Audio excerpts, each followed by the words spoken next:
রথযাত্রা, তাই শুরুতেই সকলকে জানাই রথযাত্রার অনেক অনেক শুভেচ্ছা। আর সরাসরি আজ নজর রাখতেই হবে জগন্নাথ ধামের দিকে, পুরীর দিকে নজর রাখবো।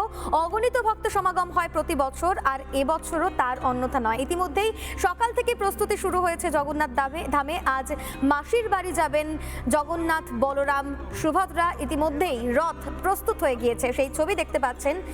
শ্রীমন্দিরের বাইরে প্রস্তুত রয়েছে 3টি রথ।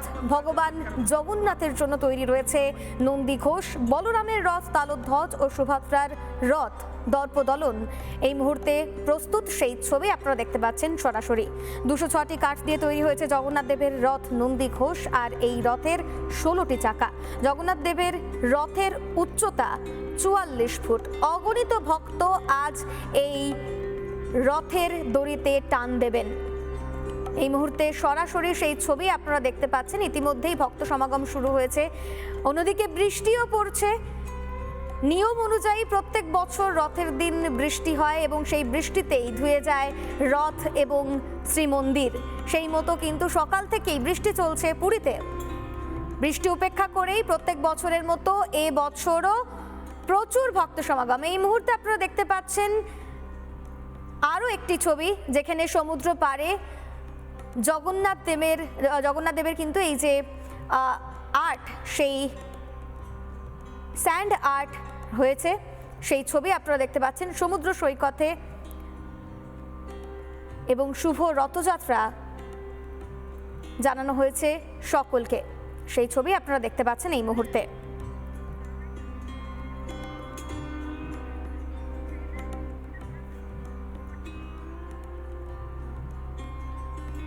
এই মুহূর্তে দেখতে পাচ্ছেন সেই ছবি, যেখানে পুরীর সমুদ্র সৈকতে বালু ভাস্কর্যে জগন্নাথ দেবের মূর্তি তৈরি করেছেন পদ্মশ্রী প্রাপক বালু শিল্পী সুদর্শন পটনায়কের তৈরি এই বালু ভাস্কর্য।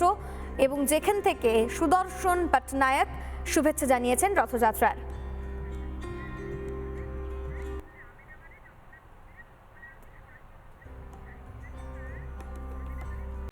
নানা ধরনের কন্টেন্ট দেখার জন্য লাইক করুন, শেয়ার করুন আমাদের ফেসবুক পেজ, সাবস্ক্রাইব করুন আমাদের ইউটিউব চ্যানেল।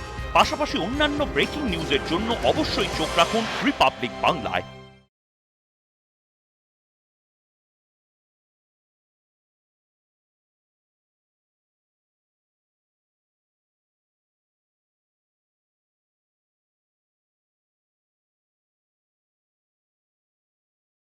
নানা ধরনের কন্টেন্ট দেখার জন্য লাইক করুন, শেয়ার করুন আমাদের ফেসবুক পেজ, সাবস্ক্রাইব করুন আমাদের ইউটিউব চ্যানেল।